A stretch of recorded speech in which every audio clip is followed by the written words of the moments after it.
I'm not surprised, motherfuckers.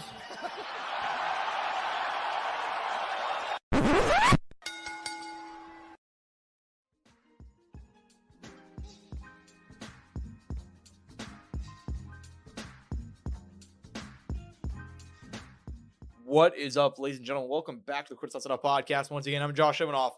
As always, welcome by the one and only man of the hour, too sweet to be sour, my friend and yours, future jiu-jitsu and future NFL champion, Angel Ortega. Because, hey, look, man, coming back here, it's tough waking up and being right every single day of my life. I mean, I said last week, if you guys would have followed my advice and gone to that link down below for one of our friends, BetMGM, you could have made some money. You wouldn't even need to do the special offer to get that money back because you would have just made the money betting on your Kansas City Chiefs.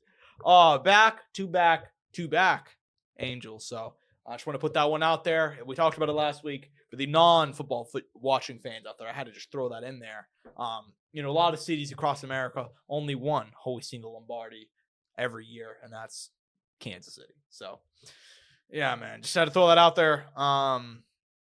However, though, we have more sponsors than just BetMGM. Rogue Energy keeps me fired up, whether I'm at home, at the gym, or watching the Kansas. No, I just break straight into another Chiefs one. But look, go to rogueenergy.com, code Soundoff. Check out code Soundoff, all caps when you spell the brand's name. Another winning brand. Oh, man, yeah. All winners, only winners use Rogue Energy. Patrick Mahomes, no, I'm not going to.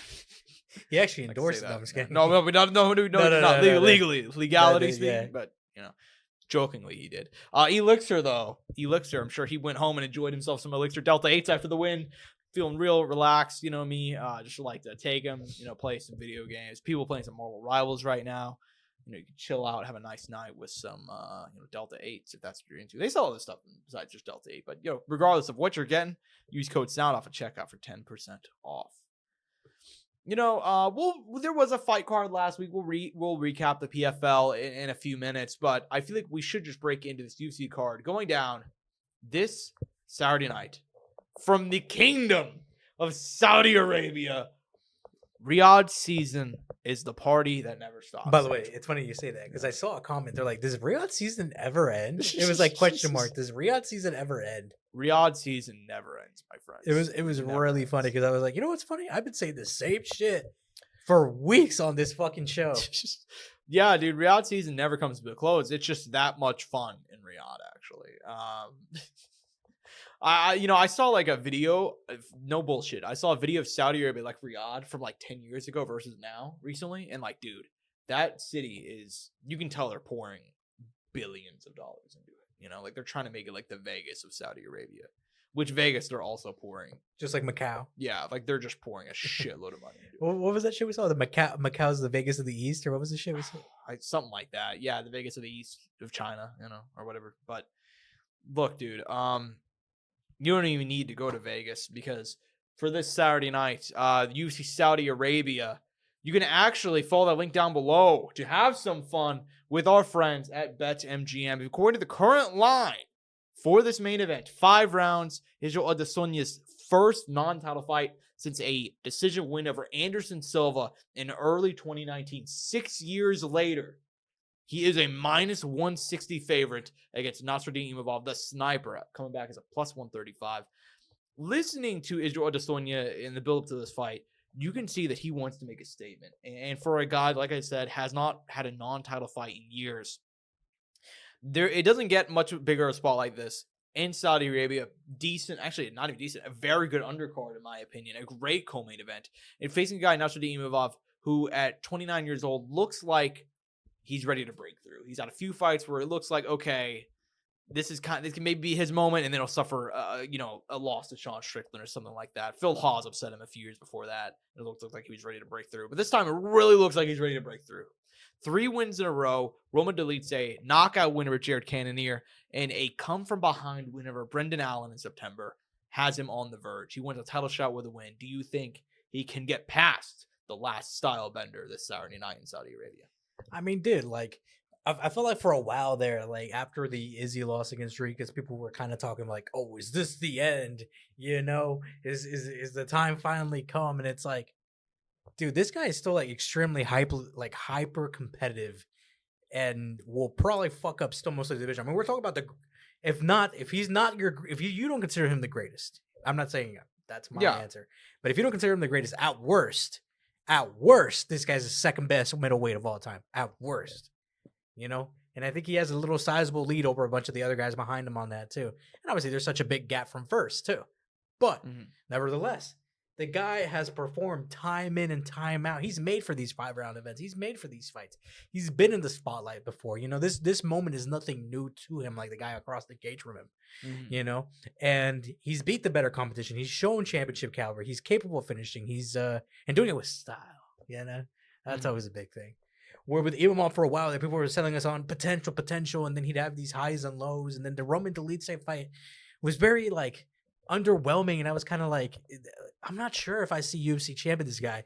He should have finished Roman Dolidze, you know? Absolutely. And he just didn't. And then the Jared Cannonier fights. I mean, Jared's had his own struggles, good, older. It's still a good victory. I don't want to take anything away from it. The Brendan Allen one obviously come from behind, but we know that Allen has his own holes and stuff like that and issues. And if he did get to the title, there's always going to be some level of troubles there because of X, Y, and Z. But granted, you could say that for every guy in this division, you know? For Imavov, I'm just like, dude, I don't know if he's that good, to put it simply. Yeah, I think that's a good way to say it. I don't know how good Imavov is either. I mean, he's, like I said, like there's moments whenever it looks like, oh shit, like, okay, this dude is a real contender. Like he'll go out there and knock out a Jared Cannonier or something, do something like that. And then he'll just kind of let you down, you know? And for me, you can argue maybe he's just now breaking into his prime. Maybe he's just now this, maybe just now that. Based on what we've seen of Nassourdine Imavov and Israel Adesanya as of late, it's hard for me to still not pick Israel Adesanya. Brendan Allen dominated him on the feet in that fight. And no disrespect to Brendan Allen, I think even at this advanced age for Israel Adesanya at age 35, I still think he's a much better striker than him. And I think he's a much better striker than Nassourdine Imavov. I think there could still be some tricky spots, some tricky moments here for Izzy to have to fight through. But I think if he is as good as he looked in the Rodriguez fight, I think he walks out of here with a solid decision win, something like that. You know, maybe a 4-1, something like that. You know, he can finish Imavov. I think he does finish Imavov.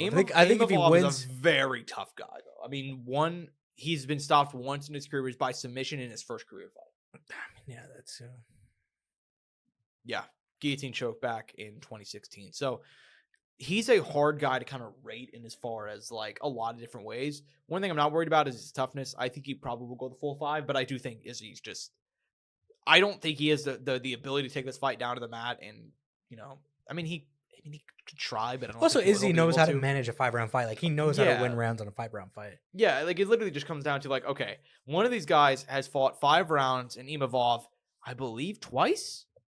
Once against Roman. At least in the UFC, right?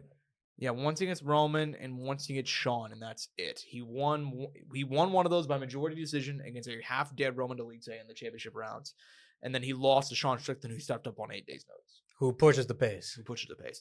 I'm thinking Israel Adesanya, the guy that's fought 5 rounds nonstop for the past 6 years. So he is, if you follow the link down below, he's a -160 favorite. If you want to go and tail us, you can go ahead and do that. But honestly, as excited I am for the main event, I'm more or less excited to see the return of Israel Adesanya and kind of see how he can perform back under the lights. Big fight, young contender, and we've seen it lightweight. You know, like the old guard fucking holding firm. You know, they hold the fucking. I feel like it's gonna be like that at middleweight though. Think about it. Robert Whittaker kind of did it beforehand.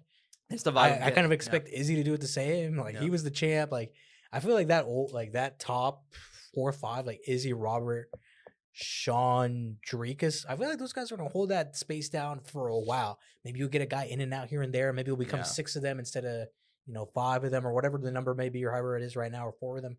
I don't know exactly in my head. Yeah. But guys will always come through, but not break through all of them. You know. That's why I brought that up, because that's what I was about to say. Like I think we're gonna get a middleweight type. Like lightweight the last few years, I think it's gonna be the same vibe. Like I think these next crop of guys that have come through, like in no disrespect to Imavov and some of the other guys I like Brendan Allen, who I mentioned a few minutes ago, and I think about Rob and Ikram. It was kind of like BSD and Dustin. Yeah, that's a great way to put that. Yeah, a young hyped up guy. You know, he just got he got smoked. And now this is kind of granted. Ikram was not ranked. I think he might have been ranked 15, something like that. But it's a big difference between a guy who's ranked like 15 versus 5. Even then, though, I still think Imavov, he's not going to be able to get past him. I think a lot of these top guys are going to hold the line. I think the only guy that may be able to come through and break through, at least for this moment right now, is Hamzat Chimaev and maybe Kyle Baraglio. But we'll have to see how Kyle does, obviously, in his next few fights. But yeah, man, I think he's going to come through with the win here. I am arguably more excited for that co-main event, though. This co-main event is one of, is it 3 rounds or 5 rounds? 3-round co-main event, so a little bit disappointing, but it's a fight night, so I'm not that surprised. Michael Venom Page, the former Bellator title challenger. 1-1 in the UFC journey thus far. A close decision loss to Ian Machado. Gary, no shame in that, but he did just dominate Kevin Holland last March. Coming back here, moving to middleweight to face Shara. By the way, a one-off. A one-off at middleweight, too. Well, at least that's what he says now. It could change. Maybe he's like, God damn, I'm kind of moving at 185, Maybe if it goes well, but it's hard to look good against the young Shara Bullet. 15, unless you're fighting him in the mall and he come at you. I'm just saying, 15-0 looked nearly flawless outside of that one time that he fought a guy in a mall and had to jump that guy afterwards. But if you're facing him in the cage, impossible to win. 15-0. Wins over Bruno Silva, Antonio Ciccoli, Michelle Liolchuk, knockout winner Arman Petrosian last October. But kind of a different style matchup, right? I mean, both guys were kickboxers. Bashar Bullet, very activity focused, throwing a lot of crazy shit at you. Michael Venom Page, gonna throw some crazy shit at you. Very much a kickboxer, but kind of a stop and go, more of a find my space whenever I can to type of get it in. Bashar Bullet's just gonna walk forward and just throw some crazy shit at you no matter what. He doesn't give a shit what's coming back at you. What do you make of this fight? According to the current line from our friends over at BetMGM, Shara Bullet, a -175 for the biggest fight of his career. Michael Venom Page, a +145 underdog. I mean, what a contrast in styles. You got the bladed stance of MVP and the in and outness, like you said. And I think Bullet with the more traditional kind of MMA stand up, we've seen, kind of a lot of Thai movements in there. Fuck, dude. I mean, at least for me, I'm gonna jump right into it. I'm gonna go MVP. I think for some reason, I think MVP's gonna win more rounds, and I feel like that in and outness, and also Shara can definitely slow down a little bit. The pace of MVP that he can do, the bounciness on his feet, the in and outness, because it's kind of like I mentioned, not exactly, but it's kind of like power versus precision here, with speed on one end. I think I'm gonna lean the MVP way. I think he'll be able to get in and out pretty confidently. A finish, I mean, I think I could have it. It'll definitely be hard. I mean, don't get me wrong, Shara could definitely do some stuff. Maybe the physicality can play a portion. Maybe there's more wrestling in there than we expect. Yeah. Maybe a lot of clinching, short little exchanges, a lot of crushing space. Both of these guys can fight at range. I don't know. A lot of stuff can happen in there once you get those two guys in the cage. You never know what the fuck they're gonna do. But I'm gonna lean MVP because I just feel like he doesn't have to do a lot to win rounds, and I feel like he's also at times willing to do that. I agree with you there. I'm shocked at the odds. For me, there's no disrespect to Shara Bullet. What are the odds? Well, I mean, I just mentioned him from our friends over BetMGM. Shara Bullet is a -175, kind of close, but still he's approaching a 2-1 favorite. For me, and I kind of get why. Like, a lot of UFC fans probably don't view Michael Venom Page in the way that we do because we watched him in Bellator. A lot of guys just kind of shit on him for a long time, like he's a can crusher. For me, man, I think if the size difference may play a huge role here. Shara Bullet, former light heavyweight, actually started his career at 205. I'm gonna pick MVP. I think he's better on the feet. I think he's fought the better competition. I think that even if he needs to take the fight down to the mat, I think he's got some slick submission skills that people kind of sleep on a little bit. I think it's gonna be a close fight, but I think MVP's gonna get the nod. I think Shara Bullet, even if he loses the one, no shame in that. But I don't know, man. I just haven't seen enough against high level competition. I mean, if you go through his resume, what's the best win? Bruno Silva, Arman Petrosian, both guys like those are his best wins, and those are both guys who, kind of on the outs of the UFC, kind of win one, lose one type guys. No shame in that, being that if you're a UFC fighter, but I just think that MVP is a guy that at one point could have been top 10 in the UFC, top 5 in the UFC, maybe if he was younger. So I think MVP is going to get the win here. That being said, the UFC Saudi Arabia card is an excellent one. Obviously, our boy Turki Al-Sheikh totally handmade all these matchups. Next up on the main card, we got Sergey Pavlovich, Yarzina Rozenstruik. That feels like a fight that should have happened already. I don't know about you. in my mind, like look when I still pulled up the wiki page, just wanted to kind of like look at the fights again and kind of think about it in my head. I was like, haven't these guys already fought before? But no, I guess not. No, it's just one of those heavyweight fights. You're just being difficult, Josh. He fought another tall Russian. He fought another big Russian. Exactly. That's my bad. That is my bad. Both guys need to win. Jairzinho has. He's won 2 in a row, but Pavlovich needs to win. Lost 2 in a row. Yeah, I was gonna say actually, Jairzinho's actually gonna put it together 3-1 in the last 4, which is really good for him. Yeah. So that's what you're looking at. Pavlovich been on the, like, for a guy who was getting like crazy attention, crazy love. People thought he might throw blow out Aspinall there. Exactly. 2 very rough losses in a row. Getting knocked out by Aspinall, which I don't give him much. I mean, short notice. It is what it is. But a lot of pressure for the title. I mean, he got 30-26 by Volkov. He got styled on by Volkov. That was the first fight where we're like, oh shit, Volkov is for real. All right, let's go. Like, we always liked Volkov, but like that was one where like, oh shit, this motherfucker, this is his time. You know, he put a clinic on, dude. He did. Next up on the main card, we have Saud Nurmagomedov, Vinicius Oliveira. That one should be fun. That's a banger. That is. That's an underrated banger. Saud is very fun on the feet, dude. Very, very fun. Fairs, Zayem, Mike Davis. The hard-hitting beast boy out of NY? Banger. Mike Davis? Injuries have sidelined my guy. I know. Shit, though. I mean, he's not been active, but he's still won 4 in a row. By the way, former fat kid, too. Shout out. Man, we love it. We love seeing the former fat kids come through, man. Let's go. Muhammad, at featherweight, Muhammad Naimov opening up against Khan Offie. The former tough challenger this past season. Yes. He looked good. He lost to Marion Santos, but I thought he was another guy. Like when I saw him on the show, I was like, this guy seems pretty fucking solid. We also have on the undercard here. This is where it drops off a little bit. Some of these fights are still fun. We have Shamil Gaziev taking on Thomas Peterson at heavyweight. Terrence McKinney. Yo, that's ranked Shamil Gaziev these days, I think. Is he ranked still? I think he's ranked. I think he's dead last, like 15. I could be wrong. God, he's not even 15. He's 14. Oh, I was close. What happened to the sport I love? Waldo Cortez Acosta's ranked above him. God, what happened to the sport, man? It is what it is. He lost to Jairzinho. Yeah, he did. In the 4th round. Brutal. Absolutely brutal. Anyways, though, also on the prelims, Terrence McKinney, Damir Hadzovic. Oh, man. Love that one, man. Damir ending a 3-year layoff, but still, whenever he was fighting, he was a pretty, just on the outside of the top 15 type guy. I felt like it's a name I haven't heard in forever. Yeah, Terrence McKinney, he's coming off a loss, but he's kill or be killed. He's all action anytime he fights. I mean, if you're not a Terrence McKinney fan, there's a good chance you get a finish. I mean, I think every single UFC fight's ended in a finish. Every single one. I think you're right, yeah. Dude, this dating back to his entire career, he's never gone to the scorecards once. Terrence McKinney, 22 fights, 0 judges' decisions. 7 losses, though. 7. He's not perfect, but he's fun. He's not perfect, but he's fun. Yeah. MBS versus Jasmine Jasdivius? God. Jasmine Jasdivius. Canada's finest out of Ontario. Ontario? Is it Ontario? Ontario. Nah, well, fuck them. Who cares? That's a good fight. That's a good fight. It's an odd decision. I'll say this for MBS. It's a former title challenger MBS. Yeah, former title challenger MBS. Mohammed bin Salman. Fucking shout out Saudi Arabia. I had to mention it. They're there anyways. But it's kind of an odd decision in my opinion to kind of move down.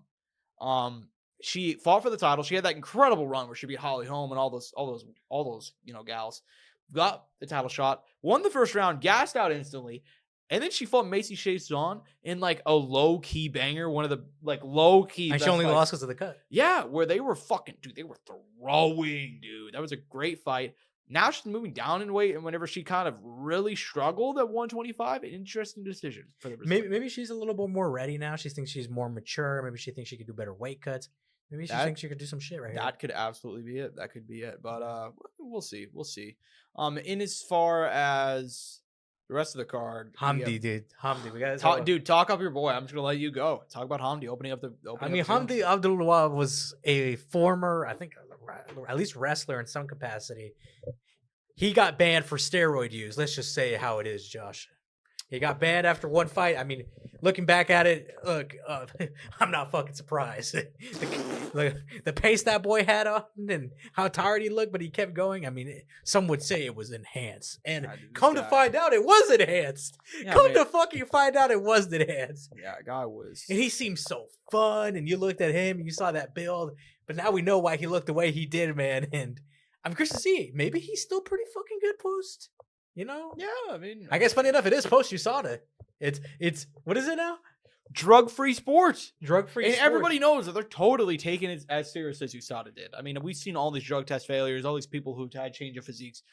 Nobody's totally just jacked out of their fucking mind anymore. You know, I mean, come on, let's go, Hamdi. I hope he went straight back. I hope it was like after USADA was gone, he's like, well, you know, like fucking. Dude, that's the wrong place. You mean he's going? Oh, you're right. He's going straight up his ass. Yeah, that's what he's doing, dude. Whoa, Josh, he's not going straight up his ass. He's going straight up his ass. No, he's going Jesus straight Christ. up his ass. That's why he failed the test. Josh, usually it's me seeing this crazy shit. Fuck it, dude. It's really throwing me off. But dude, no, are you actually kind of wondering? Like, think about it. When was the last time we had a guy pop and then come back? It's been a minute. That's what I'm saying. Like, I'm actually genuinely curious. Like, how is he going to be? Did Damir Hadjovic? Did he just have injuries or something? Did he pop? No, he didn't pop. He just had injuries. Felt like asking because he's also on this card. They fought within a few months of each other. Granted, who knows how the testing's going to be? Hamdi could do a cycle and then cycle off, you know? Dude, I don't know why we care. Like, I get it. I get it, right? Like, some fucking, I don't know why. People watch Barry Bonds juice up and be like the most exciting baseball player of all time, and they're like, we got to get rid of that shit. And then people went on this whole steroids crusade, and now it feels like we're back. It feels like steroids are fucking back. They are back. They are back. Dude, the only reason they're back in a negative way, though, too. Is it back in a negative way, though? Yeah, because, you know, there's a lot of young people on the internet now, and they're saying some of these guys who are working out, and there's kids hopping on cycles really young. That's bad. Getting fucked up. That is bad. But, I mean, you can't help dumb people. And if you're, I mean, think about this. Like, if you're a fucking 16-year-old, you can do all this reading on steroids. Because, like, they do warn people how bad they are. And you're like, fuck it, I'll go juice up anyway because I just want to look good at Planet Fitness. Like, that's your fucking problem. Like, that's not my problem, you know? Like, let Hamdi juice. That's what I'm saying. Like, that's basically my point. Like, who cares? Like, dude, RFK is about to be, like, the guy who runs the Department of Health and Human Services. Like, that guy is clearly on steroids. Dude, like, can we just legalize I will say, though, being old and being on the juice is fucking awesome. No, dude, I'm okay. This is no bullshit. This is a shoot right now. It's not a Josh bit. I was at the gym yesterday, and there was 3 dudes in there. I was one of them, and there was one guy there. This dude looked like J.K. Simmons. Had glasses on. Was kind of bald, but had a little bit of hair back here, you know. And this dude had to be at least 60. And this motherfucker, I'm not, you know, I do enough. You know, I use 20-pound hand weights. I'm working my way up. You know, I'm just. Josh was like, I'm on my warm-up set, you know? I'm on my warm-up set. This guy had already been there. I come in there. I start doing some curls, some hammer curls. And this motherfucker, he comes over, and he grabs the 40-pound weights. And I look over, and I never really paid attention. I look at other people at the gym, and I look over, and this motherfucker's just no problem. 40 years older than me. Looks like he should be filing my fucking taxes, just going crazy. Was he crazy jacked? Was he jacked like J.K. Simmons got? Yeah, dude, actually. I looked at his motherfucker at the vein going down his arm. I'm like, dude, this guy is on some TRT. That's awesome. I'm like, that's dude, awesome. Good for this guy. The downside is that he was going back and forth between like all the equipment at like every 2 minutes. Mm-hmm. So then it's kind of like, do I be a dick and be like, so can you pick because I want to use that fucking the leg curl machine. Can you just pick a fucking thing to do right now so I can go back and forth? Instead, I just ended up doing a lot of hand weight shit. But hey, what are you gonna do? I'm not gonna be mean to the old guy who's jacked. That guy could apparently fucking kick my ass. I mean, this hilariously jacked. The overall point of this is that steroids should be legal. That's what the point of all this conversation is. That being said, we should just move on from UFC Saudi Arabia because one man who was allegedly on steroids but fought this past weekend, Usman Nurmagomedov, in the main event of PFL Dubai. Man, we got to talk about this fight. The card as a whole was, you know. But that main event, though, Usman Nurmagomedov in the main event defeats Paul Hughes by majority decision, 47-47, 48, 46, 48, 46. For the record, I scored this fight a draw. I gave Paul Hughes rounds 2 and 5. Usman was deducted a point in round 3 for kicking Paul Hughes in the dick 3 times. But it was that bad. Yeah, it was. I think they. I thought it was like one really bad nut shot, and that was it. I think they both committed. I think Paul Hughes committed like 2 fouls across the fight, and Usman committed 3. So, but in one round. No, I think it was. I can't remember everything exactly, but I know that there was 3 dick kicks involved, to my knowledge. 5 in the total fight. Yeah, there was a lot. Just like the rounds. These dicks were just getting annihilated. It was like you know what? Never mind. I'm not gonna say that. So regardless, though, the young Usman Nurmagomedov having a much tougher fight than people anticipated. Paul Hughes, big news. Paul Hughes is the real fucking deal. Give me your thoughts on the fight, some of the fan reaction afterwards. What'd you see of it, so on and so forth. I mean, I caught a little bit. I saw there was a lot of controversy. I will say that, or a lot of conversation around this fight. Like, I thought it was going to be a pretty straightforward fight. One guy was going to win, one guy was going to lose. It was going to be a pretty decisive result. It's actually been, I'm not going to say quite the opposite, but it's been a lot more than that. Like, there's been a lot of conversations coming out of it, a lot of respect coming out on the Paul Hughes end, some Conor McGregor drama in the mix. So talk about the Nurmagomedov clan as a whole, too, because obviously we had Umar lose this past week. We had this close fight with Usman now, and people were talking about Islam as well in this conversation. I mean, it's been a whole thing where all these people have gone and mentioned, and it was just a fight in Dubai and the PFL that turned into way more. So that's pretty fucking cool. Yeah, and this was, if people didn't see it, in my opinion, the greatest PFL fight of all time. You can go that back to the.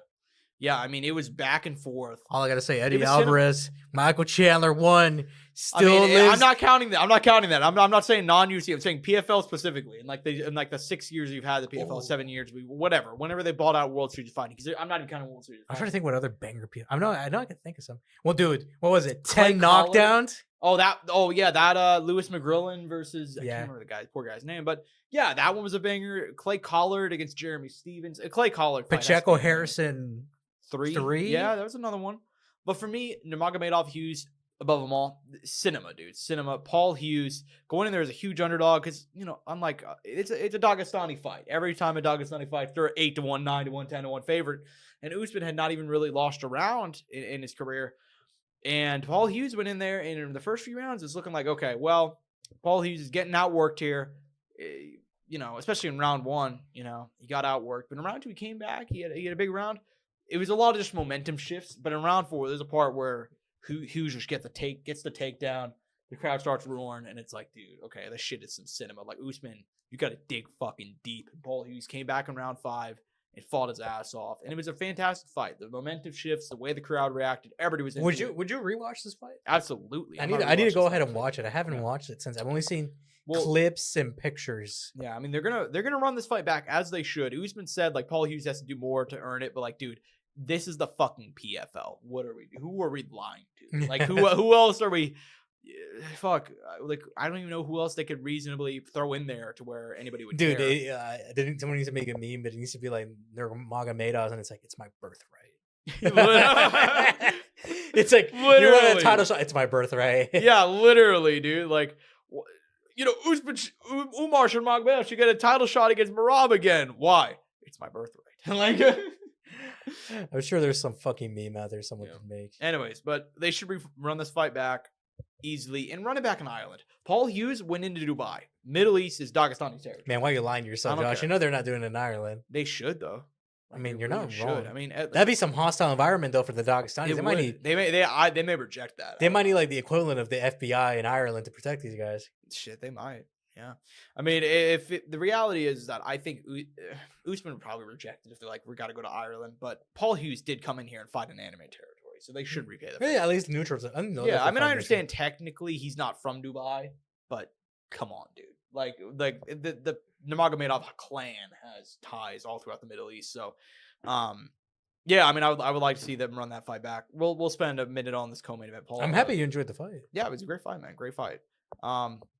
Vadim Nemkov submits Timothy Johnson. I mean, Josh, first round. We could have bet everything we owned. I mean, everything. We could have pawned family members, and we would have been confident. There are some fights that just happened, and I'm like, why did I not throw like every single dollar that I have? Because that's just free money. Like Nemkov against Timothy Johnson. No offense to Tim Johnson, that's free money, bro. So, yeah. In the back of my head, I'm like, could you imagine if Tim won this? Oh, we gotta talk about the other big thing that happened after that too. Nemkov. That's his last fight. That's what I was about to bring up. Yeah, free agent now. Vadim Nemkov. It's time. It's time. I mean, Josh, gotta do this no matter how late it's been, how much farther it is down the line, seeing Fedor Emelianenko in the UFC still would be insane. Even though he wouldn't be fighting, him there in the cage, in the corner, in the interviews with his fighter. I mean, that is still a legendary moment that can still happen. And it should happen. And Dana could rebuild a good relationship too. The weird thing is like Fedor has had moments where like off and on he's had good relationship with the UFC. Like he's in the UFC 5 video game. You know what I mean? Like he fought on Fight Pass like twice. They probably gave him a fuck ton of money though. Yeah. Well, here's the whole thing. Is like people forget we got this close. This close. I'm not talking about in 2010. I'm talking about like in 2016, whenever he came out of retirement. And he fought a few times. He fought once in Ryzen, and then he signed a deal to fight on Fight Pass. And basically, if he would have beaten the shit out of Fabio Maldonado, who at that point had just left the UFC, he would have gotten into the UFC. And instead, he had a life or death war with Fabio Maldonado. And like, I mean, he was a wolf. That's good, you know. Yeah, it was a war. It was a war, and he won. And I thought he deserved to win at the time, but like, it was still a war. And Dana White afterwards was like, "Nah, that's not necessary. It's okay." Like, which. But then he knocked out Hampage, and he knocked out Tim Johnson. Old Frank Mir, too. And he knocked out old Chael Sonnen. Don't forget about that, you know? Yeah. I liked hearing Chael talk about that fight, though, because he was like, you know, like, I've trained with some heavyweights, and I fought Rampage, and I fought this guy and that guy. And they said Fedor hits different. And I went in there, and he hits different. Like, just like he's like, I realized 5 seconds into the fight that I had gotten myself into something that I wasn't sure I'd be able to handle, you know? I love when he talks about the John Jones fight where he was like, yeah. You know? And they asked him if he was juice. He's like, man, I had everything under the Tropicana sun. Yeah, baby. Yeah. He's like, dude, I had more juice in me than Tropicana. Like, and then he's like, yeah. And then me and John got in the cage, and he touched me, and I was like, oh, I know your secret. I know your dirty little secret. Yeah, I'm on it too. He's like, I know. Yeah, literally. He's like, I know your secret. He's juiced too. Like, he's juiced to the tits. Oh man, yeah, dude. The Chael Sonnen and John Jones rivalry is the greatest of all time. Like of all the rivalries Chael's had, the John one is the best because it's the funniest. You know, like he's like, yeah, you know, who interviewed him like last year? I think it was Andrew Schultz. It was on Andrew Schultz podcast, and he's like, so has there been like you ever signed up for a fight where you knew you were gonna lose? He's like, yeah, you know, the John Jones one I knew was going to be tough, you know? Like, you know, and I know he's got his glasses on, and I know he sat up a little bit, and he's got his hands right here. Yeah, he's like, well, you know, the John Jones one. Like, it's just, the John Jones one, that was one that, you know, I just knew I was going to have a tough night. Like, just like. I mean, I can't believe him. What guy wouldn't fucking think that at the time? You know? Yeah, literally. Like, especially Chael coming up from 185 had just lost to Anderson Silva. Imagine just losing to Anderson Silva. Like, oh, fuck. What do you want? You want to fight John? Like, what? It's just, you gonna move up 20 pounds and fight John fucking Jones, dude? Like, I mean, dude, no, insane. I mean, to reel it back in. We'll reel it back in. Yeah. What do you think is the likelihood that UFC tries to enter any sort of? I think they should aggressively chase this. They absolutely should, especially at heavyweight where there's just such a lack of interesting talent that's on the rise. And that's not to like, and they should try to convince him to fight at 205 too. Yeah, dude. I mean, yeah, I just think like of all the guys that you can potentially sign right now who are free agents, and we hear about this every week now. Like before we started the show, James Gallagher, former PFL Bellator star, Irish kid, he's a free agent. Patricio Pitbull, he's a free agent. You know, like there's so many guys who are becoming free agents around this time. It's just a big shift period. It's almost like the end of a year. Like the end of the year because of that, we're getting all these new contracts up. He's the number one guy I'd target. I mean, undefeated. That and Aaron Pico, right? Those are your two top two. Like, if you don't sign those guys this year, what are you doing? I think that's an L. Like, if those guys end up going to Ryzen or some other promotion. Yeah. And Dana said essentially that, like, yeah. Or if they even re-sign with the PFL, I think it's an L. Yeah. Well, I saw Dana. They asked him, like, what do you think about Pitbull? What do you think about Pico? He's like, you know, we like Pitbull. We're not as sure on that one. But I talked to the matchmakers. They really want Pico. And it's like, yeah, dude, I'd fucking imagine. Like, that kid's the real deal. Vadim Nemkov, though, for me, he's my number one. I mean, at heavyweight and light heavyweight, the two thinnest divisions, the guy has gone undefeated. He's looked excellent. And anytime he's fight, like, even like that one fight with Corey Anderson, we're like, oh, shit, maybe you just need to be a wrestler. Maybe you just need to, like, have that American style wrestling to deal with it. Even the Bader, right? Even the Bader ones were kind of crazy, if I remember right. Didn't he fight Bader in a fight? He knocked out Bader. Pretty clean. I was gonna say, I remember the Bader fight was kind of like, oh shit, because Bader was kind of doing his thing. Bader at that point was like on that crazy run where like he was the heavyweight and light heavyweight champion, and Nemkov took him out inside too, knocked him out. But how do you feel about the people who said that they felt like Ryan Bader should have always been a heavyweight? Shit, I agree with him. Yeah. It's hard for me to argue that he shouldn't have been because, dude, Ryan Bader, you look at this heavyweight run, and I've actually given him credit. The easiest fight in the UFC, by the way. Yeah, literally. I've given him credit on like Twitter, and somebody was like, I remember whenever he lost to Renan Fahea. That was his first heavyweight. People are insane though, dude. Like, you're gonna tell me Phil Davis wouldn't still have been good in the UFC? Yeah. You're gonna lie to yourself? Yeah. Well, here's what I'm gonna say. So his first heavyweight loss, Ryan Bader, Renan Fahea, February 2024. Prior to that, he'd never lost a round at heavyweight, not alone a fight. Knocked out Fedor twice. Beat Czech Congo, beat Moldavsky. Actually, I think he lost around Moldavsky. Congo on a run too, by the way. Yeah, he did. I fucked that up. Point being, though, he lost one round at heavyweight prior to losing to Hefei. Okay? He beat Matt Mitrione, dominated him, knocked out King Mo, beat Linton Vassell, all those names. And I remember posting... Vassell on a run too, by the way. Yeah, I remember posting something on Twitter like, it seems crazy, but that was Ryan Bader's first loss at heavyweight. And somebody replied back to me, he's like, look at who he fought. And it's like, that's still like, Ryan Bader is old as shit with those other guys. Like, it's very impressive for an old guy to go on that run, even against other. I feel like Bader could have got pretty far in the UFC even at that age. I agree with you. It's just how thin heavyweight is. He would have been a top, let's say at worst, top 8 guy. He is a guy with good cardio, good power, good wrestling. That's it. And turns out that is enough to dominate. And I think if he was in the UFC today, he's still top 10, like genuinely. Mm-hmm. With this moving all that aside, right? Vadim Nemkov. I feel like either it's very clear for him though. UFC move or Ngannou next. That's it. It's either one. And selfishly, I would like to see him go to the UFC. And I love Francis Ngannou, but I don't even think Ngannou's long for the PFL. So I don't really give a shit who. I don't even think Ngannou's gonna be considering MMA after all this money he's gonna make again from boxing. Yeah, I mean, and that's what Don Davis said. We're getting an Ngannou fight in boxing next, and then MMA. At that point, it's like, fuck. Are we digging up Ryan Bader again? Are we going to have Ryan Bader against him? Or are we going to have the PFL, whoever wins this next tournament? The winner of the GFL? Yeah. Shit, dude. Who knows? Where's Alistair Overeem at? JDS? Yeah. Like, where are these old guys at? I don't know. But as far as Vadim Nemkov, good stuff from him on Saturday. And as far as the rest of the card, it was all right. I mean, it was... Let me pull it back up. I just closed out of the tab. But, I mean, it wasn't anything... crazy, about the rest of the card. I mean, there's nothing really to mention. I hate to say it. I looked at the results. I think the majority of the guys that won were favorites. Yeah. Especially because on these cards, if a guy who's an underdog wins, I mean, because they're usually a massive underdog. Yeah. Because I can't even remember like a few years ago, some guy who had like a 19-14 record or 19-12 record beat almost. You remember it was Mads Burnell. Mads Burnell had a crazy fight against a guy with a record like that from England. I can't remember who it was, and people thought he might have lost, and I remember the other guy was like plus 1,400 or some shit. Damn. Or something crazy, or plus like it was some insane odds. Yeah, the only other fight I'm going to mention was Nathan Kelly on the undercard, who was 7-0 in PFL Tour up to this point, losing to 1 week replacement Akhman Magomedov by second round submission. What a badass! I know, really tough stuff there for him. Really tough stuff there. But it is what it is. That's all we got for recaps. That's all we got for previews. However, I mean, actually, we do have a mini preview and we do have a mini recap to get through in this little news section, but we're going to start it off the top with the reaction. We got to talk about it. Everybody has been talking about this GFL, the Global Fight League, the Grandpa Fight League.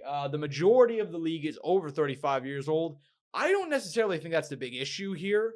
I'm actually not somebody who hates old guy fights. I'd much rather see old guy fights versus like old guys fighting younger dudes. But hey, they had their draft on Friday, Angel, on DAZN, which kind of gives you an idea of where they're going to be streaming. Presumably, they haven't announced anything, but you would assume, right, if they're going to stream on the DAZN's YouTube channel. Brendan Schaub on the call, Robin Black on the call, Mike Goldberg on the call, friend of the show, Alex Wendling. Shout out Alex, she was there as well. They did it, Angel. All the teams ended up going draft. I mean, I'm sure you're looking at them right now. They have 6 teams. which apparently are all operated by the GFL themselves. By the way, I was incorrect, but I did find the fight I was talking about. I'm sorry to cut you off. I just have to mention because if not, it was Soren Bach versus Charles Leary. Charles Leary was a I remember this plus fight, 650. Soren Bach was a minus 1,000. And this is 16-1 Soren Bach, like a guy with a good. By the way, hasn't fought since then. Damn, it's been 3 years. Damn, he's 32 now. Makes sense. I have not heard his name. He's good. He was good, but that fight was kind of like, should you really be losing to a guy who's like 19? It was 17-13. Yeah, that's terrible. Yeah, no. Fuck, dude, you're right. Just had to bring that up. No, Random little thing. Right. This is what happens when you like fights, guys. You talk about guys who were 17-13 on a Paris undercard in Bellator. Literally. Yeah, dude. I don't love this sport. What do real fight fans know about Olaf Alfonso versus John Polakowski? The trilogy. 2006 WEC. I don't even know if that's Never right. Die. Never die. God damn it. Bring back the blue canvas. All right, we're bringing it back in. The Global Fight League had their inaugural draft Friday night. On the call, like I said, they had Brendan Schaub, they had Robin Black, they had Mike Goldberg, they had friend of the show Alex Wendeling. They had all the fighters get drafted. Six teams, Angel. We found out afterwards they're all operated by the GFL. This draft was not real. The picks were already done, but they went through with it anyway. And we're going to run through some of these teams. Team Miami, Angel, Junior Dos Santos, Robelis Despenier, Thiago Santos, Joe Romero, Hector Lombard, Jeremy Stevens at lightweight, Anthony Pettis, Marlon Moraes at bantamweight, Maria Agapova, Paige Van Zandt, PVZ. Then you got Brazil, Bruno Capoloza. You said that was Team Miami? That was Team Miami. That's a pretty stacked squad. Yeah, we got Team. Until you talk about Marlon Moraes. No, right? Sorry, dude. Team Brazil, Bruno Capoloza, Fabricio Verdum, Antonio Carlos Jr., Shogun Hua, Diego Lima, Alex Cowboy Oliveira, Patricky Pitbull, some of the other names, Javier Sunsao, Henan Barao. Move on to London. You guys get the idea by now. I mean, just a bunch of washed names. Tanner Bowe's not washed, actually. Yeah. The only guy who from this entire fucking league who might not be washed. Alexander Gustafsson, though, Ilir Latifi, Gegard Mousasi, Norman Park, Danny Roberts, Benson Henderson, Mike Grundy, Piani Gadzad, Julia Budd. We move on to New York City. This is the one where a lot of people were like, okay, this is starting to get a little bit ridiculous. Alexei Oleinik, Alan Belcher, OSP, Devin Clark, Chris Weidman, who retired last week, is with the GFL now. Okay? Don't worry, though, because we got Phil Hawes. We have Dylan Dennis. Thank God Dylan fucking Dennis is in this. Oh, man, that was my biggest complaint. It's crazy he got drafted. Kevin Lee. Kai Kamaka, actually a good name. Lance Palmer, actually a good name. Right? Jimmy Rivera, Liana Jajua, Holly Holm, Team Dubai, Luke Rockhold, Derek Brunton, Omar Akhmadov, Todd Duffy, Tyron Woodley, who was the first overall pick. Tyron Woodley. I will say this team is kind of insane. This might be the best team. Oh, I agree with you. Tawfiq Mosasvayev, Demir Ismagulov, they're just going to run through that fucking league. To me, Timur Valiev is another good pick as well. Arlene Blenko has some stuff left, I think. Jessica Aguilar is pretty washed, but I still think she's a, kind of a pioneer, so I don't want to be too mean. Yeah. Rough streak as of late, though. But, I mean, and then the final team is Team LA. This is the one. We have Andrei Arlovsky, Frank Mir, Rashad Evans, who did not even enter the draft, will not be fighting for the GFL. Uriah Hall, Lorenz Larkin, Tony Ferguson, Sage Northcutt, Chad Mendez, Uriah Faber, Ray Borg, and then you have names like Aspen Ladd, Cynthia Calvillo, Lima McFarland, and Corey. It's weird. I feel like some of these people drafted really well, and then they had some picks that I'm like, I don't know why you picked this person up. No hate. I don't know why we're like watching Frank Mir fight in 2025. And I mean, no offense to Frank Mir. I mean, Frank Mir wants to fight, though. That's the thing. Yeah, and I'm kind of torn on this because, like, here's the issue. Here's the thing, right? I'm not as hard on the old fighter aspect. I'm totally actually cool with that. Like, I think they should have some younger names in there. I think they went too all in on the old guy aspect. The old guy fights are not my biggest issue. It's that draft going all in on the AI. Like, Tyron Woodley is like an AI Avenger. Like, dude, everybody was in AI. Yeah, literally. I'm not gonna lie, some of them did go kind of hard, in my opinion. I will admit it. Like, some of them I liked. I'll say it. What did you like the AI song though? The AI. No, I didn't song? even listen to that shit. Oh man, yeah, dude, class. By the way, bangers. did you see the first overall? Like, who were the top picks? Like, did you? Dude, I just said it. Tyron Woodley was the first. No. overall pick. I know that, but how did you feel about all the guys that went first for their teams? Oh, let me pull it up the exact draft. I don't want to fuck. I see it. I have it. Okay, yeah. I can tell you, Dubai went first. They had Woodley. LA went second. They picked Sage. Third was London. Gegard, probably one of I think he was the best pick in the first round. Miami was JDS. Sao Paulo was Verdum, and New York was Kevin Lee, which I'd say was another big pick. I still think the best. I think, dude, those first picks sound like first round picks. I will say the Sage one's a little. Sage one's pretty out there, but I gotta say, like, damn, London with the W pick. I mean, Gegard from Sasha. I mean, I thought he was the best guy in the whole draft. I don't disagree with you. Yeah, man, this is just. Look, I think as far as first overall picks, those are all good. For me though, I think honestly the issue is that like none of this shit is real. Like, none of this shit is real, man. Like, it's all bullshit. Like they draft all these are their own draft. Like, that's Darren Owen and the guy owning the company. It's just weird. Like, am I the only one? Like, it's just weird that they're acting like this is a real draft and all this shit. Maybe it's just me. Yeah, I mean, it is odd that they're like cutting them down into.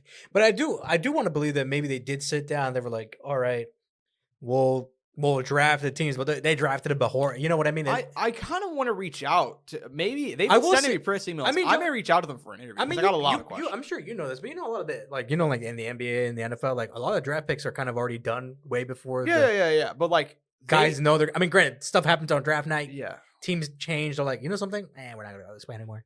From my understanding, though, like the Cain Velasquez and Luke Barnett and Vanderlei Silva and the guys who were actually supposed to be coaching these teams and managing them, they had no process, no part in picking these people. And they could just trade them back and forth. So to me, the team aspects are really weird. And like, here's the thing. I'll give them credit. I appreciate that they're trying to do something new. And I watched Darren Owen's interview on the MMA Hour with Ariel Helwani. Actually, it's not technically MMA Hour, but you know what I mean? Like, I know, what is it now? It's just the Ariel Helwani show or something. What the fuck? Whatever. Same studio, same shit. I don't care. But like, I saw him on there, and like, I actually thought he was a pretty well-spoken guy. Like, he seemed relatively like aware of like the fact that if you're in the US, you have to do something different. PFL is just UFC light, you know. But whenever they go to places like Dubai, they show like, oh shit, we're doing something a little bit different here. Like, we're getting a new audience involved. They love this shit. They're trying to do something new in the way of adding in teams. And the IFL back in the day actually wasn't hated as a product. It was just kind of and they didn't have the money. I think the same shit's going to happen here. The GFL, the rumor is, and a lot of these names are older and they don't have to pay them this much, but they're paying a lot of these older names like a lot of money. Allegedly. I mean, we don't know for a fact. I've heard on very, very good sources that they are paying a former UFC champion. So that limits it to essentially Junior Dos Santos, Andre Arlovski, Frank Mir. You know, heavyweight former UFC. But that's other guys that were drafted. And Fabricio Verdum. I forgot how many former UFC champs. There was like some stat that came out that it was how many former UFC fighters, and then how many former UFC challengers, and then it was how many former UFC champions. Yeah. Well, here's okay. I don't. I'm just saying this is a guy that isn't going to be fighting for them. Is going to be fighting for them. A former UFC heavyweight. So it has to be a guy who's. It's one of these four guys. It's either JDS, Fabricio Verdum, Andre Arlovski, or Frank Mir will be making $1.4 million to fight for the GFL. It's probably JDS. I have to assume. That's my assumption. He's the one that still has the most juice by far. But I don't know, man. Like the presentation was just horrific, and like they had like in Goldie up there, they had like a perfect cast of characters too for this draft to make like the crazy. Who knows? Maybe Luke's getting the bag, dude. It was, dude. It was Goldie. It was Schaub, and it was Robin Black, like the trifecta of just like. Dude, what if Chris Weidman's the one getting the bag? I think Chris Weidman's getting it back. He has to be for getting to sign up for this shit. But like, and he said he's still gonna be on the UFC broadcast. Did you hear that? Yeah. My question is who's funding this? That's my question. I bet it's some like Middle East type shit. I think I said this to you like off air like a few weeks back, but like that's my assumption. I think it's probably some Middle East backer or Dubai who's just throwing money into MMA. They don't really give a shit, you know, or somebody else. But like, Yeah, I mean, I just don't see a way this thing lasts, man. With the rumored payouts and everything, it's like, Hey, it'll be 1 year of fun though with old guy fights. maybe we'll get 1 year. My bet is I don't even know if we'll get an event because the way they did that AI shit, it's like, oh You my think it God. get shut? Was it ever? I mean, what was it? Affliction that shut like halfway through the year at some point. Yeah. Well, Affliction, I think they technically ran for like 2 years, but they only held like 2 events, so they had like 1 event a year. And then they were going to run their 3rd event, and they just canceled it. They canceled it and never held anymore because they didn't have the money. I don't know. I feel like they're gonna see this through, and then within a year it's gone. You know, or whatever. Yeah. 47th president actually involved with the Affliction. Fun fact, you know, part owner. Yeah. Business genius bankrupted Affliction a year. Just gonna say. So the only thing that went with wrong with Affliction was they just paid way too much. They paid way too much money. And I think that the numbers actually came out for that, right? Correct. This was back before the UFC successfully lobbied to get all the numbers hidden, so that way fans could feel good about themselves watching MMA events. Affliction was paying money like boxing. Fedor, this was 2008, by the way. Let's keep in mind this is 2008. This is not the current, current rate. Okay, Fedor million ago, $300,000 for no win bonus. Arlovsky to get knocked out by Fedor, $1.5 million. Josh Barnett, the co-main event, $500,000. Vitor Belfort, $300,000. Matt Lindland, $225,000. Hanato Sabaral, he got about $150,000. This is all 2008 prices. Little Nog got $180,000 to fight Vladimir Shenko, who made $50,000.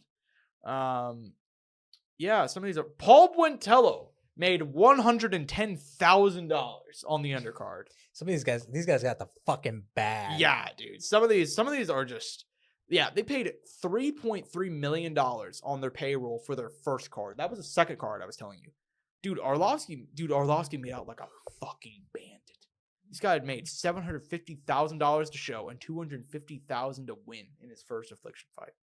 So I think Global Fight League is going to go the way of Affliction. There's a good concept here, maybe not good, but like they're trying to do something new, and I appreciate that. But if the rumor payouts are real, then this league is going to last 3 minutes. So hey, if they only make it to one card though, that's gonna be one really good fucking it's gonna be one fun event. You know, I'm down to see it. Like I said, I like the old guy fights aspect of it. That's really not my issue, but oh my God, yeah, that's funny. Anyways, so we do have more news though. This is a, I don't want to say rumored. I mean, so kind of a rumored fight announcement. Let's say that Ilia Topuria. We've been waiting to see what he's gonna do. Hasn't been seen since he fought in October, and there's been no real rumors really. He's been quiet. It's been oddly quiet around the young Ilia Topuria. Well, the rumor is Alexander Volkanovski rematch. This is actually according to Bo Nickel, who I believe has the same manager as Ilia Topuria or Alexander Volkanov. No, Volkanovski. Excuse me.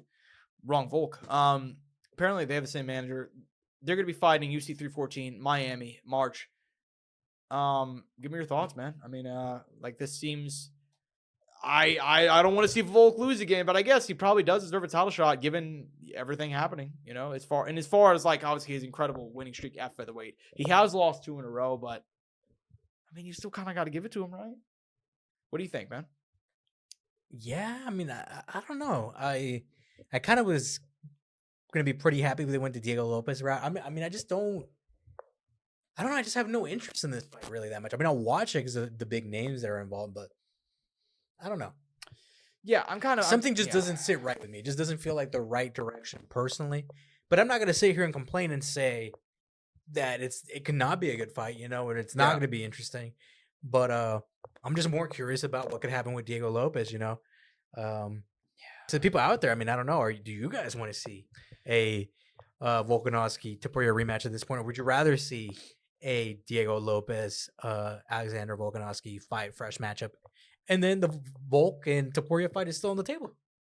Yeah, and look, here's the reality. Honestly, does he deserve it? Probably. Do I would rather see him fight Diego Lopez? Yes. Like I love Volkanovski, man. He's an all-time great. And even Volk Diego Lopez sounds like a good fight. Yeah, absolutely. I mean, I'll watch fight anybody, but like it's just so hard for me to watch a guy get knocked out twice in a row and then to go like, yeah, should get another title shot. Like, I understand the reasoning. It's a weird circumstance. He stepped up at short notice. He lost a lightweight, you know? Like, And Topuria already knocked out Max Holloway, and there is no, I mean, I guess you could argue Diego Lopez, but it's like we got Diego and Mobzar. I mean, there's Yeah. options. Like, there's not options. Like It's there's not like options. So I just don't. It's just hard. I mean, and here's the thing: he might win. Like Volkanovski is a generational talent, but why rush him into this? And he knows how to win fights. He knows how to win a 5-round fight. Yeah, have him fight Mosar and put him on this undercard of Diego versus Topuria. Like I don't know. There's good options. That would have been massive. Could you imagine that? Yeah, there's good options here. The UFC 314 going down Miami. Same card that has Gilbert Burns versus Michael Morales. Same card that has Yanjo, Non-Vernon Janjaroba, Dominic Reyes, Nikita Krylov, Jim Miller, Chase Hooper, and the rumored return of Jorge Gamebred Masvidal. That's shaping up to be an incredible night down there in the Sunshine State in April. Wow. They're going to make it big. That's pretty awesome. Yeah, gonna make it fun. This is a quick recap. BKFC.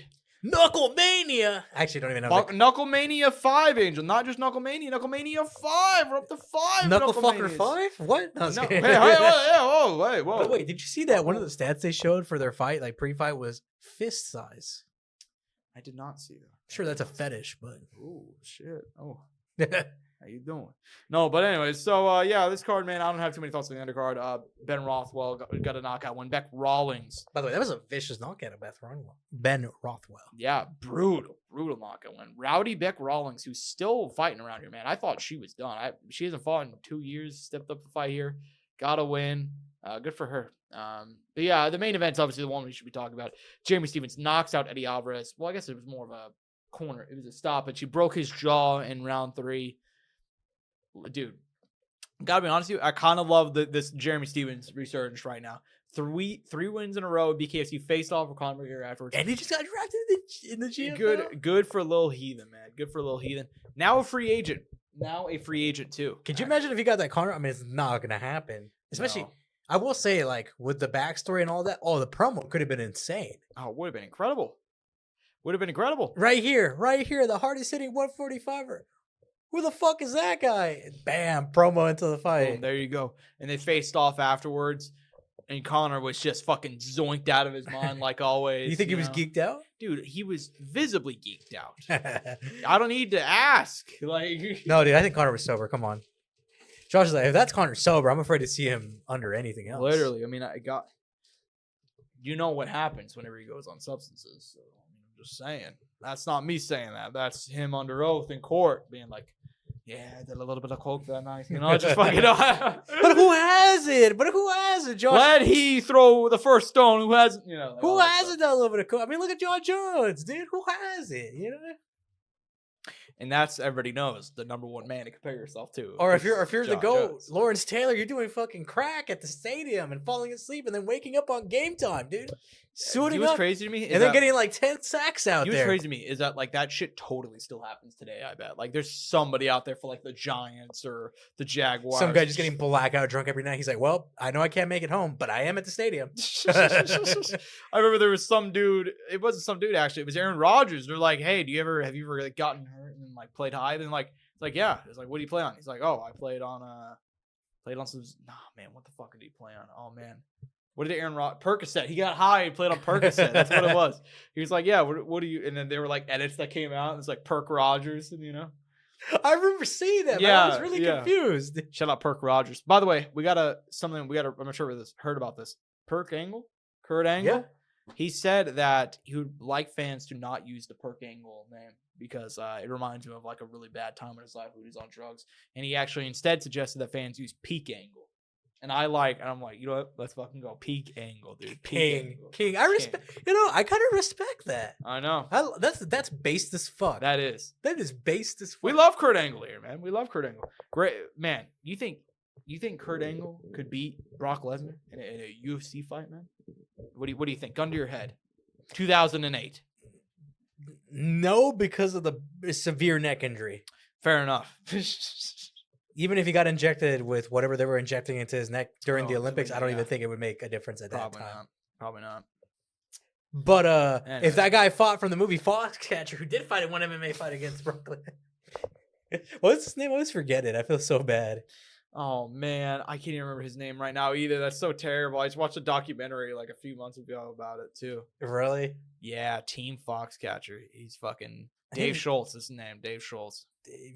Dave Schultz and John DuPont. Could Dave Schultz beat Brock Lesnar in 2008. Oh man, it'd be close. It'd be tough. No, But if John Dubois was in the corner, let me tell you, you definitely had to win. Dude, I remember like I made a short about that. About like I said like Mark Zuckerberg is the new John DuPont or some He's shit. literally And I getting was Team like, I was like, Foxcatcher. Elon Musk, don't fight him. He'll kill your ass. And somebody was like, God, imagine sipping for Zuckerberg. I'm like, dude, I'm comparing him to a psychopathic murderer. Like fucking, like I'm not giving the guy praise, bro. What do you mean? Speaking of some psychopaths, the Paul brothers recently had an announcement. Logan and Jake taking to social media. This is gonna be really quick. To announce a boxing match March 27th on HBO Max. Naturally, every sporting account went wild with this information. They decided to go and cover this. Well, that's not the case. It's already, ESPN has already reported this is going to be a reality series. Angel, give me your interest level in a Paul series on HBO Max. Well, it'll be on Max. I mean, what do you guys expect? We've been seeing a lot of this stuff. I mean, it should be good. I mean, I'm curious to see what the behind the scenes have been. Yeah. I mean, especially with the, what was it? Quiet on Set? Yes. Obviously, that was big. They've done a lot of big kind of these docu kind of things on Max, and they've been really good. So who knows? Maybe we'll see something here that we haven't seen, a different side of these guys, something interesting. I think we shouldn't just. I mean, we were kind of making fun of it and all that, but I'm not promoting it. I'm not doing any of that. I'm just saying could be interesting. Yeah, I mean, I'm not gonna watch it, and I would have much rather seen them fight. I think that's probably the only fight I'll actually give a shit about. Like, I'll have to preview it here, and we'll talk about it for our my job, I guess. But I don't really give a shit about the Paul brothers in any fight. But I would like to see them fight each other.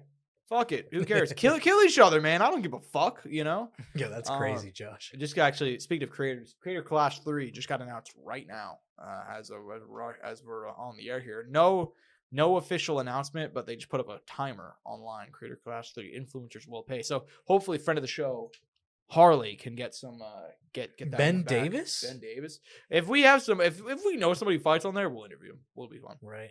But anyways, yeah, fuck the Pauls. Give me on Creator Clash, Ben Davis. Dude, I'll fight anybody. Give me a paycheck, dude. I don't care. I mean, seriously. Like, come on. Would you be down to Go fight each other if they got us on Creator Clash, Josh? Yeah, fuck yeah, dude.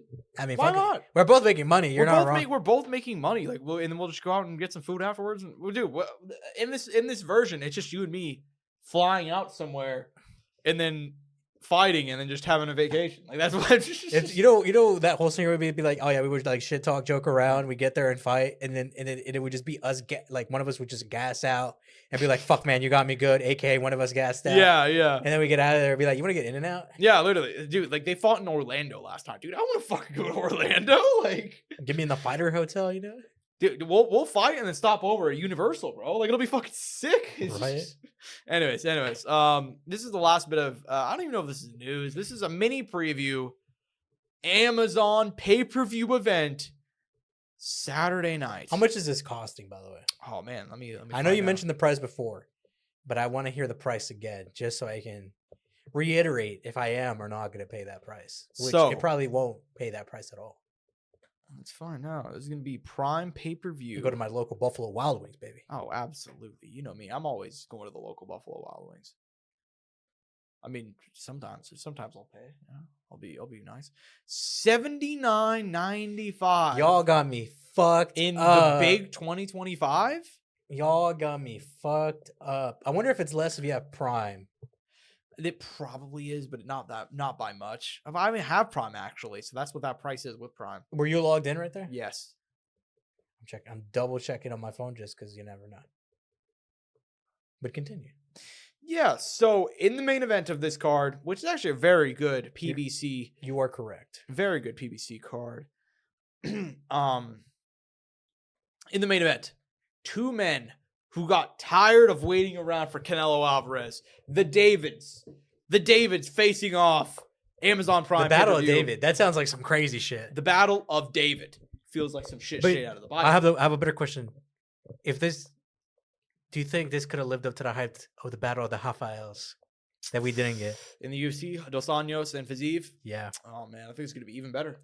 Because Dos Anjos was past his prime, and these two men are in their prime, just entering it. We'll start off with this man, the Mexican monster, David Benavidez, has held titles well, let me rephrase. He held the WBC interim super middleweight title for 2 years. He sat on that belt for 2 years. He was like, Canelo Alvarez, I want you.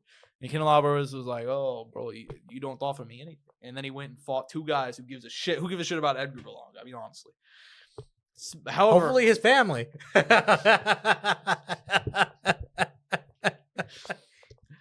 No, even his family was like, dude, I mean, we know you're gonna lose your kids. Canelo Alvarez, man. What are you doing? No. Anyways, David Benavidez moved up to 175 last June, defeated Alexander Gottsik out of Ukraine to win interim gold for the WBC as well. Taking on David Morrell, another name linked to Canelo Alvarez, who has also held not an interim title, but the WBA, like their regular title is essentially an interim title. He's been waiting since for even longer than David Benavidez. He won that belt back in June of 2021. Canelo Alvarez did not fight him either. He also moved up to light heavyweight last year and won a belt there. This fight is excellent. The winner could be in the running to get Canelo Alvarez, but seems more likely to face the winner of Dmitry Bivol versus Artur Beterbiev later this year. Give me your thoughts on this fight. By the way, you saw the promo came out for that? Not the promo, but the poster? The poster. It looked insane. Which was, dude, Turkey al-Sheikh. Turkey, come dude, I mean, it's 2 young, talented individuals coming into the boxing ring, dude. Like nowadays, we mention it time and time again. We very rarely get this. And if we do, it's either maybe a little too late, maybe a little too early. Maybe the timing's just a little off. It just seems like the timing's just right on this one. It was funny, though, because I remember it was like Canelo versus David Morrell's in the conversation. Canelo versus David Benavidez in the conversation. And it's like, well, I'm only really interested in one and not the other. And the other one might not happen. But, dude, the forces came together. It was David Morrell versus David Benavidez. I mean, they put it together the right way. They were trying to fit the puzzles together one way, and it wasn't working. And so they took one puzzle out. Holy shit, these two fit together, and it worked. And it's just, and it's so good. It's so good. And I'm not gonna say this is better than insert X guy, one guy out for Canelo, but goddamn, is it so fucking good? I mean, it's so close to being that good. I mean, and who knows? Maybe the fights could even be better what they would have been with Canelo. I don't know. I mean, I could be entirely incorrect, but as a matchup, I mean, dude, that Cuban style that we've come to love and see time and time again, and that Cuban system that's pushed out so many talented guys and individuals, not even just boxers, but many other athletes, and then obviously the greatness of what the U.S. has produced with a lot of these. I don't know if he's first generation, but some of these first generation Mexican American fighters, not even just Mexican, but just Latin in general. Yeah, I mean, dude, it is a powerhouse fight. I mean, this sells. I mean, Mexican versus Cuban. I mean, it's a big deal. I mean, those are two communities that are very passionate about their people, let alone in a boxing match. Yeah, absolutely. Plays into that whole rivalry, and dude, it's such a good fight. I mean, I understand, like, obviously we want to see both these guys against Canelo Alvarez, but dude, if you can't get that, book them against each other. Like, the fact that they were both like, you know what? Fuck it, let's just fight. Hey, what if David Morrell wins? Yeah. And you know what? David Morrell might win, dude. Like, these are both two very sleek boxers. Both guys both put on bangers, man. Is there a rematch clause in here by chance? That's a good question. I actually have no undefeated idea, record guys. versus undefeated. I gotta imagine, baby. Maybe I'm sure it's on one end, but not the other. And I can imagine what end it's on. Probably on the Benavidez end. Right? Yup. Let's see. No, there is no rematch clause. There is no rematch. Well, depending on how much success it has or doesn't have, I'm sure we'll come to find out if they do end up. And the winner will be named the mandatory for the WBC for Beterbiev versus Bivol. So there you go. That's a reward they get. There we go. Yeah, that's the reward. According to the current line from our friends, guys, for the last time this week, our friends over at Tibet MGM, we have David Benavidez coming in as a David Benavidez, according to BetMGM, a -200 betting favorite, 2-1. David Morrell coming back. It's a plus 170. Look, we don't really give out predictions for boxing events. Wait, one more time with those odds? -200 for Benavidez, plus 170 for David Morrell. Should be a slightly closer. Slight favorite. If I had to give a prediction gun in my head, I'm picking David Benavidez, man. I've been very high on him for a very long time. I think he's the real deal. Like, there's a reason why Canelo Alvarez won't fight him. Yeah, man, I think it's that simple. If you had to make a prediction, who do you think? Fucking pick David Morrell for the memes. I like that. David Morrell might win, man. He's a hard-hitting guy out of Cuba.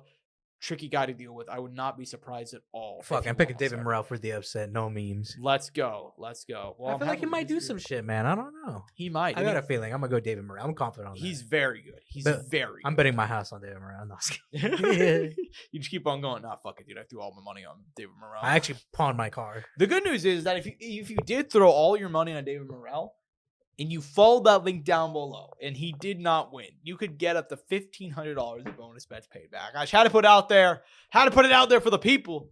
Or also, if you feel like making some bad decisions and throwing some money on the Philadelphia Eagles, you can also get that money back. Follow that link down below at MGM. So, yeah, man. Oh, wait a minute. One last thing before we go and move on. The undercard of this fight is actually very good. I forgot you're right. It's stacked. You haven't paid it. I'm not sure how much attention you paid to this. I'm not sure how much attention other people have paid. We have Brandon Figueroa, Stephen Fulton in the co-main WBC featherweight title. Isaac Cruz, Angel Fierro. He was supposed to fight Ryan Garcia, but he's like, you know what? I got another guy in front of me. I got to focus on that. I'm not signing up for another fight, which I respect the fuck out of that. Let's go, champ. Jesus Ramos, Jason Rosario. Rosario, dude. Jason Rosario, excuse me. Former champion at crazy upset a few years ago. Yep. And you have a few other guys. Mirko Kello taking on Christian Olio. I apologize about these gentlemen's names. Interim WBC World Featherweight title on the line. And then Yolani Hernandez taking on Angel Ruiz prelims. I believe Hernandez is a decently hyped up prospect, unless I'm confusing with somebody else. You have Jose Benavidez Jr. on the undercard, not a big surprise. But overall, it drops off. But then you have Kamel Motan. Floyd Mayweather's kind of hyped up teenage prospect who, he missed weight by 17 pounds for his last fight, but what are you going to do? Yeah, man. Excellent pay-per-view card. It's insane to charge $80 for a boxing event in the year of our Lord, the big 2025. But I will say in general, I think charging $80 per pay-per-view is wild. It's insane no matter what the product is. But if you're going to charge over like $30, you really got to put your all into it. They did. They put their all into this card. I'll give them credit. Great card. What do you think would have been a price that would have made you happy for this? Like maybe you wouldn't have paid for it, but you think would have been fair. The issue is that Turkey Al-Sheikh came in here and made pay-per-views $20 or $30. So I wouldn't pay more than $50 for this. 60. Let's just say 60. 50, 60 in this scenario. And even then, you're not even like a crazy fan of that. You would probably split that with someone. Exactly. So. Yeah, I probably wouldn't buy it, but it's a great fight. But if it was $30, you buy it completely on absolutely. Your own. Okay. And it's a phenomenal fight. I just want to give people a range. Fight. I also want to get to the people out there like what we're paying for, what we think things should be valued at. Yeah. It's a great fight. And shout out, friend of the show, BC of MK on the call for this main event. It's going to be his shout out, King. Good luck. Yeah, they're talking about it on MK this week. I think he'll do great. I hope he does great. They're like, this is probably your biggest fight you ever covered. It's like, yeah. So it's not close. Yeah. Anyway, he said that he called Usyk versus Bellew for DAZN back in the day, like 2018. Yeah. Anyways, anything else we go and talk about before you close out here, man? No, man, that's it. I'm excited to come back next week. We're coming back to pay-per-view. This card that we're having, these two cards this weekend are huge. A lot of news is still coming out. You never know what's going to break through. You never know what's going to happen. So just watch out. Exactly. Keep your head on a swivel out there, boys. A lot of fights coming up.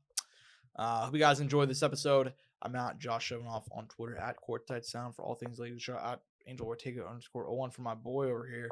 And yeah, man, we got a few sponsors. Follow them down below. But outside of that, that's all for us. Hope you guys enjoyed this episode. Peace.